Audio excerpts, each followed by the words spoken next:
Subhanallah. Nabi Muhammad sallallahu alaihi wasallam ketika di Yathrib tidak diperhatikan oleh orang Yahudi yang mereka tahu ini sudah masa kedatangan Nabi,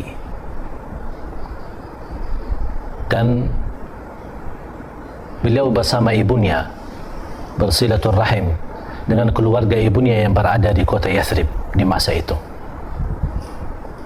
sampai datang satu saat untuk pulang kampung lagi, kampung kelahiran beliau sallallahu alaihi wasallam di Makkah. Dan ibunya memanggil Rasulullah SAW, ya Muhammad, ya Muhammad, ayo kita pulang, kita kembali ke rumah kita di kota Makkah.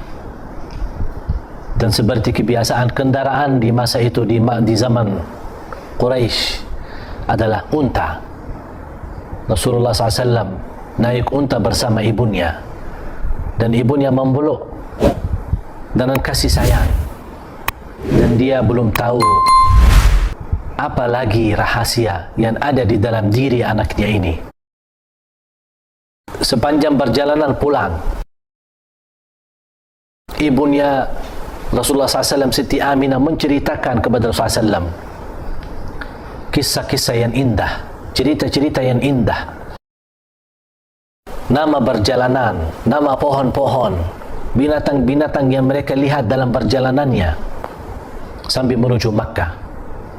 Tapi terjadi sebuah peristiwa yang membuat Rasulullah SAW bertambah kekhawatiran apa yang terjadi di dalam diri ibunya sendiri. Begitu rasa sakitnya ibunya Siti Aminah, dan semakin menjalani perjalanan menuju Makkah tambah sakit keras sampai dalam kondisi lemah badan. Dan Rasulullah SAW melihat kondisi ibunya, menunggu bagaimana ibunya masih berkenan melanjut cerita-cerita yang dia merasa kesenangan hatinya bersama ibunya mendengar cerita-cerita yang indah. Di saat itu mereka dalam rombongan melihat kondisi Aminah semakin buruk, semakin parah, semakin keras sakitnya. Diturunkan dari unta dan dirawat di salah satu tempat yang bernama Al-Abwa. Ternyata cara mereka mengobati dan merawat ibunya Rasulullah SAW, ternyata takdir Allah mendahulukan mereka, dan Allah Subhanahu wa Ta'ala memanggil ibunya dan mencabut nyawanya. Di saat itu Rasulullah SAW dalam kondisi masih anak, menjadi anak yatim di kedua kalinya.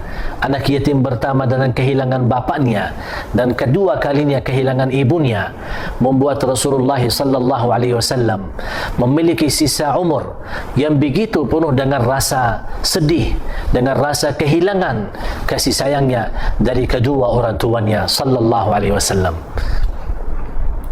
Sampai Rasulullah SAW melihat dengan mata sambil menangis, melihat kondisi ibunya yang lagi dikuburkan sama rombongan yang menuju ke Makkah.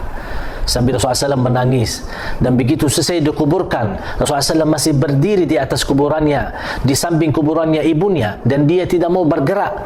Barangkali masih ada harapan ibunya bisa dibangkitkan dan dikembalikan hidup lagi.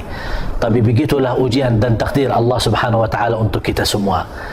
Melanjut Rasulullah SAW perjalanan menuju kota Makkah, disambut oleh keluarganya dan disambut oleh paman-pamannya dan bibi-bibinya dari Makkah, dan mereka juga menyambut dengan kasih sayang dan menangisnya. Tapi tetap Rasulullah SAW, betapapun orang memberi kasih sayang, tidak ada yang bisa menggantikan kasih sayangnya ibunya sallallahu alaihi wasallam, Siti Aminah, sampai mendapatkan perhatian dari kakeknya Abdul Muttalib. Begitu melihat kondisi Rasulullah SAW, sudah 2 kali menjadi anak yatim, kehilangan ayahnya, kehilangan ibunya, makanya Abdul Muttalib memberikan perhatian sepenuhnya dan rasa kasih sayang kepada Rasulullah sallallahu alaihi wasallam. Begitu luar biasa Abdul Muttalib menjadikan Rasulullah SAW adalah lebih disayangi Abdul Muttalib daripada anaknya yang lain. Abdul Muttalib memberi perhatian kepada Rasulullah SAW, memberi kemuliaan kepada Rasulullah SAW. Bahkan Abdul Muttalib menjadikan Rasulullah SAW orang-orang yang benar-benar menenangkan hatinya kakeknya Rasulullah SAW.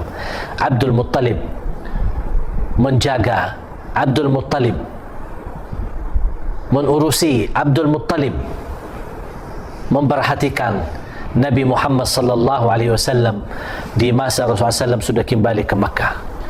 Banyak cerita dan peristiwa yang terjadi di masa Abdul Muttalib bersama Nabi Muhammad sallallahu alaihi wasallam. Bagaimana perhatiannya, bagaimana kasih sayangnya, bagaimana kemuliaannya.